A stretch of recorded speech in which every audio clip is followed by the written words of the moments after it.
You think normally of spiritual people as otherworldly, as disconnected somehow.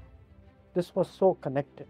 Pramukh Swami Maharaj was an embodiment of grounded spirituality. For me, the whole event today, it is so motivating and so good, but it is so grounded and so real. The volunteerism is, I don't think of it as a slogan or just as a description.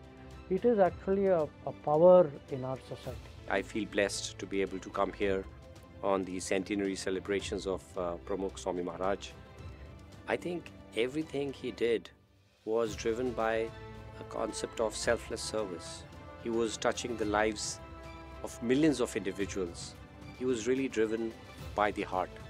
So it was a journey, for him to look at how to connect with a human being, irrespective of where the person came from, whether the person on the other side was a 5-year-old kid or let's say somebody who's a leader in some part of the world. In the joy of others lies our own. I will never forget that phrase. It really is an inspiration for all of us, I think.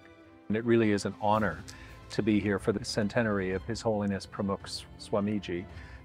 His legacy really is an inspiration, I think, for many around the world and particularly many Canadians. The temple in Toronto and other temples now across the country have really been an inspiration for all Canadians. The work that the people who are attending the temple regularly is inspiring to everyone in terms of volunteer service, etc. I think the number one thing is bringing people together to work tirelessly to help one another, to help others in society. It really is, I think it's a terrific example for all Canadians. There is this term labor of love. In any other place, if I go anywhere else and I see this many people, would I see them so orderly, so considerate of each other? Perhaps not. I go back with a different sense of what I feel our own people are capable of. India will rise if that sense of pride, that sense of accomplishment, that sense of discipline, that sense of working together, all of it is there. The temple is not even just a place of worship. It is an expression of so many things in us. It is also a statement to the world, about the world. So one part of it is realization and messaging that, look, this is thousands of years of culture and human creativity and human wisdom and human faith, which is encapsulated in the expression of a temple. I've had the pleasure also of witnessing the remarkable journey of the BAPS Hindu Mandir coming up in Abu Dhabi, which is the first and the largest Hindu stone temple coming up in the Middle East.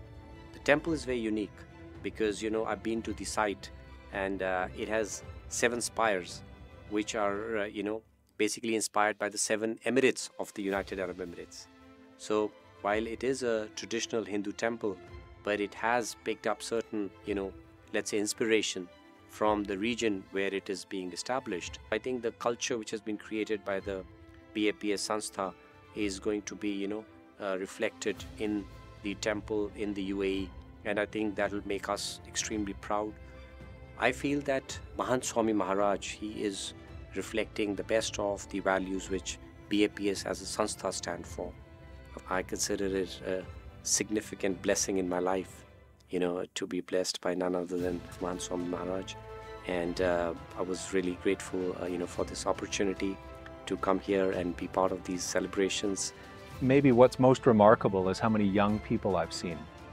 Clearly His Holiness really was an inspiration to them. And I found it really notable just how many young people were in the audience and at the site today. He's clearly such a great leader and yet at the same time such a humble man. And I think meeting him, that really resonated with me. I could feel, looking in his eyes and being in his presence, all of the power that he brings to everyone who follows him.